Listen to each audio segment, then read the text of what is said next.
Seasoning and curing your brand new stone mortar and pestle before use helps to remove any loose particles and grit.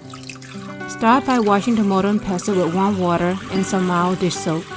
Use a brush or sponge to scrub away any residue or dust.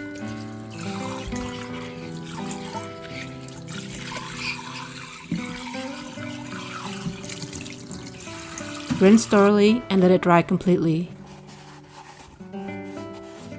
Grind a handful of uncooked white rice in a mortar using the pestle. This helps to remove any leftover particles and smoothens the surface.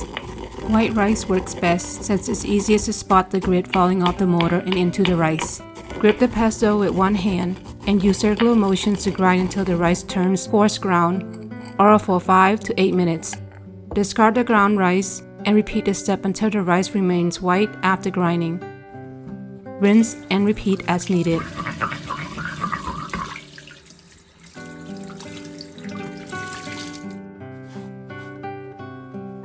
For the curing process, crush a few cloves of garlic into a paste in the mortar.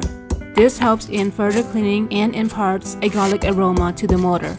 Add a small amount of coarse pepper and salt to the mortar and grind it with the pestle until it turns into a fine powder. This step helps in scrubbing and polishing the surface. Curing refers to the process of breaking in or prepping your new mortar and pestle for use. The best technique is to use your wrist to maneuver the ingredients up and around the sides of the mortar. The stony texture of the mortar plus the pressure from the pestle is what is going to do the work for you.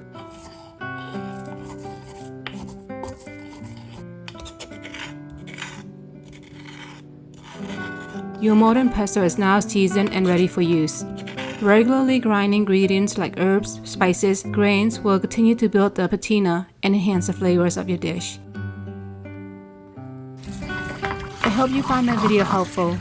If you do, please click the like button and subscribe to my channel for more videos and the bell notification. Until next time, have a good one and stay safe.